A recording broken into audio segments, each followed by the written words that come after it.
தூத்துக்குடியில் 16,000 கோடி ரூபாய் மதிப்பில் அமையவுள்ள வின்ஃபாஸ்ட் மின்சார கார் தயாரிப்பு தொழிற்சாலைக்கு முதலமைச்சர் மு.க.ஸ்டாலின் இன்று அடிக்கல் நாட்டினார்.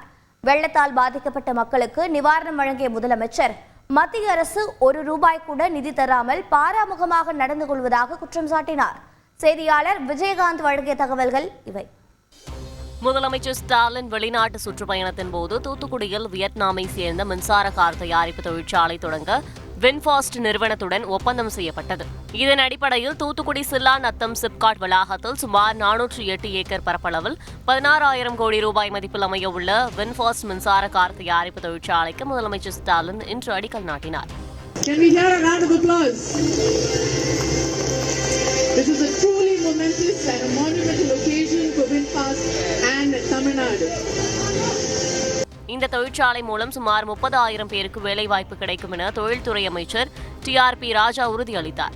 மொத்தமாக 16,000 கோடி ரூபாய்க்கான முதலீட்டில் முதல் கட்டமாக 4,000 கோடி ரூபாய் முதலீட்டில் ஏறத்தாழ 10,000 பேருக்கு வேலைவாய்ப்புகளை வழங்கும். இதனையடுத்து நெல்லை, தூத்துக்குடி மாவட்டங்களில் மழை வெள்ளத்தால் பாதிக்கப்பட்ட 15,000 பேருக்கு அரசு சார்பில் நலத்திட்ட உதவிகள் வழங்கும் நிகழ்ச்சி சூசை பாண்டியபுரத்தில் நடைபெற்றது.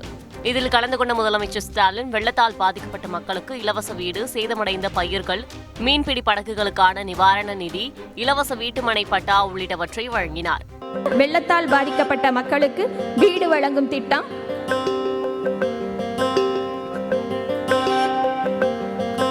அடுத்ததாக வெள்ளையம்மாள், பயனாளிகளான மீனவர் குமார் மற்றும் பழனி கூறுகையில், மழை வெள்ளத்தால் பாதிக்கப்பட்டு பொருளாதார பின்னடைவு இருந்த எங்களுக்கு இந்த நிவாரண தொகை பேருதவியாக இருக்கும் என்று நம்புகிறோம். விவசாய மக்கள், தூத்துக்குடி மக்கள், மித்த மீனவர்களுக்கு எல்லா சமுதாயத்துக்கும் நாங்கள் அவர்களுக்கு நன்றி சொல்லி கடமைப்படுகிறோம். தொடர்ந்து விழாவில் பேசிய முதலமைச்சர் ஸ்டாலின் மழை வெள்ள பாதிப்புகளுக்கு மத்திய அரசு ₹1 கூட நிதி வழங்காத நிலையிலும் திமுக அரசு 666 கோடி ரூபாய் மதிப்பில் நிவாரணம் வழங்கியதாக சுட்டிக்காட்டினார். 37,000 கோடி ரூபாய் நிதியை நாம் கேட்டோம். ஒன்றிய அரசு கிட்ட இருந்து நிதி வரலங்கிறது மட்டும் இல்ல, தேர்தல் வரப்போகுத வாக்கு கேட்டு தமிழ்நாட்டு மக்களை சந்திக்கணுங்கிற பயம் கூட கொஞ்சம் கூட இல்லாம ஒன்றிய அரசும் நிதியமைச்சரும் பாராமுகமாக இருக்காங்க. மேலும் தூத்துக்குடியில் 25 கோடி ரூபாயில் வர்த்தக வசதி மையம், கோவில்பட்டியில் கடலை மிட்டாய் குறுங்குழுமம், வேம்பாரில் பனை பொருட்கள் குறுங்குழுமம் அமைக்கப்படும் என முதலமைச்சர் அறிவித்தார். செய்தியாளர் விஜயகாந்த் வழங்கும் கூடுதல் தகவல். பாதிப்புகளில் பாதிக்கப்பட்ட நெல்லை மற்றும் தூத்துக்குடி மாவட்ட மக்கள், மீனவர்கள் மற்றும் விவசாயிகள், பொதுமக்கள் என ஏராளமானவர்களை நேரில் சந்தித்து தமிழக முதல்வர் நிவாரண உதவிகளை அவங்களுக்கு வழங்கினார். கல்பனா. நன்றி விஜயகாந்த்.